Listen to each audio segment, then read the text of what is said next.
ताई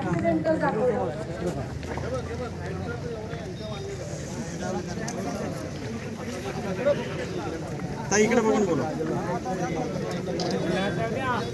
या साईडला बघ, या साईडला. मोबाईल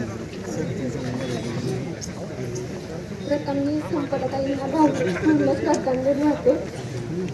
12 मार्च रोजी माझ्या मिस्टरांचा खून झालेला आदर्श येथे. आज 8 महिने झाले तरी त्यांना न्याय मिळाला नाही. आम्ही आज सुद्धा आम्ही त्यांचे ताट सोडून इथं कार्यक्रमाला आलो. माझं एवढंच म्हणणं आहे की माझ्या मिस्टरांना न्याय मिळावा. त्यांचा 12 मार्च रोजी आदर घेते आज गाडीनं ठोकर दिली आणि नंतर त्यांच्या डोक्यात वार केली.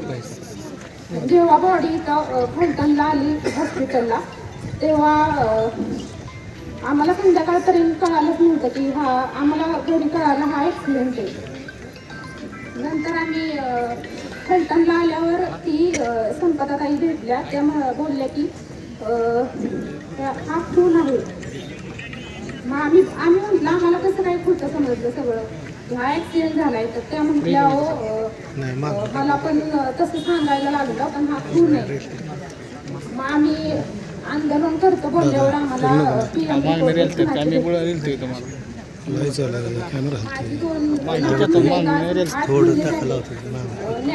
नाही. आम्ही बऱ्याच ठिकाणी मी रोज कुठे ना कुठं फिरत असते. तर माझं एवढंच म्हणणं आहे की माझ्या नवऱ्याला न्याय मिळाला.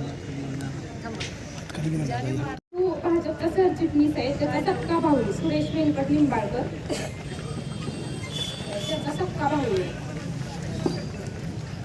भाजपचा.